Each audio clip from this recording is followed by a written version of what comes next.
Բարի լույս, սիրելիներ տարեվերջ է այսօր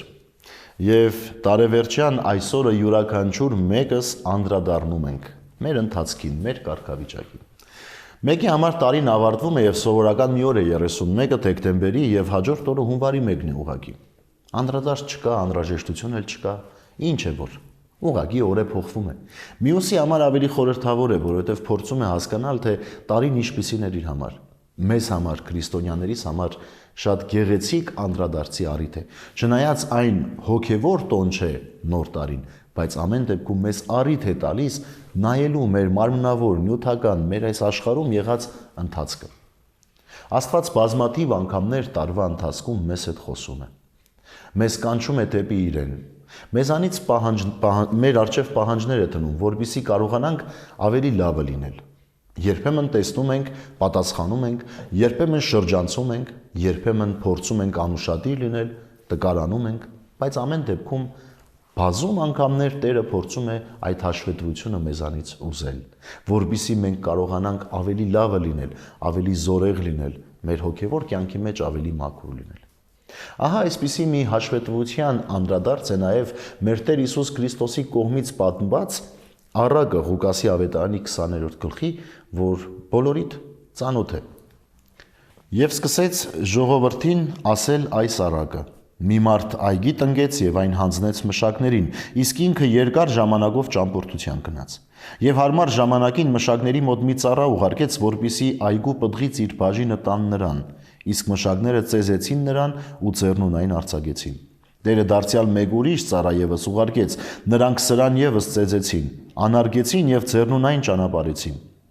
Ուղարկեց մի երրորդի ևս, նրանք սրան էլ վիրավորեցին և այգուց դուրս հանեցին։ Այգուտերն ասաց. «Ինչ անեմ, ուղարկեմ իմ սիրելի որդուն, թերևս նրանից կպատկառեմ»։ Երբ մշակները նրան տեսան, իրար հետ խորհուրդ արեցին և ասացին. «Սա է ժառանգը, սպանենք սրան, որպեսզի ժառանգությունը մերը լինի»։ Եվ նրան այգուց դուրս հանեցին ու սպանեցին։ Արդ այգու տերը նրանց ինչ կանի, չէ՞ որ կգա ու կորստյան կմատնի այդ մշակներին և այգին ուրիշներին կտա։ Երբ այս լսեցին, ասացին. «Քավ լիցի»։ Եվ Հիսուսը նրանց նայելով ասաց. «Իսկ ինչ է այն, որ գրված է, թե այն վեմը, որ անարգեցին շինողները, նա անկյունաքար եղավ»։ Սիրելիներս, ահա այն առակը, որ Տերը մեզ պատմեց։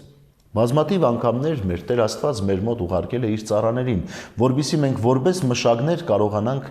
իր բաժինը տանք, այն ինչ որ Տիրոջն է պատկանում տանք։ Բայց երբեմն տկարացել ենք կամ մերժել ենք այս մշակներին, ծառաներին, եւ վերջի վերջո Տերը Հիսուսին է ուղարկում, իր որդուն, ասելով, որ դու հաշիվ ունես տալու։ Այսօր, սիրելիներս, տարեվերջյան այսօրը յուրաքանչյուր մեկս Տեր Հիսուս Քրիստոսին ունենք հաշիվ տալու այն բաժինը, որ Աստծուն է պատկանում, իսկ դա հոգին է։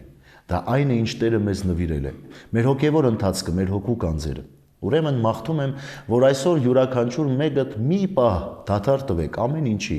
և կանգնեք այդ հաշվետվության, ինքներդ ձեր առջև, ինքներդ Քրիստոսի առջև։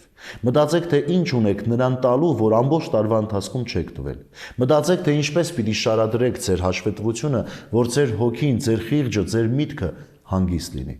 Ահա տարեվերջյան այն պատգամը, որ կուզեի ձեզ փոխանցել։ Եվ միաժամանակ մաղթում եմ, որ եկող տարում ավելի արթուն լինենք, տեսնենք ճշմարտությունը, սիրենք իմաստությունը, հետևենք Տիրոջ խոսքին և կարողանանք այդ ամեն ինչի մեջ, իհարկե, միասնական լինել, ավելի լավը լինել, համախմբված լինել մեր Մայր եկեղեցու փեշերի տակ և կարողանալ վայելել այն սերն ու շնորհը, որ Մայր եկեղեցուց սփռվում է բոլոր այն մարդկանց, ովքեր իրենց համարում են և համարվում են այդ եկեղեցու զավակներ։ Ձեզ բարի և անփորձանք տարեվերջ, ուրախությամբ դիմավորեք նոր տարին և փառաբանեք Տիրոջը հենց նոր տարվա առաջին օրով։ Աստված օրհնի ամենքիս։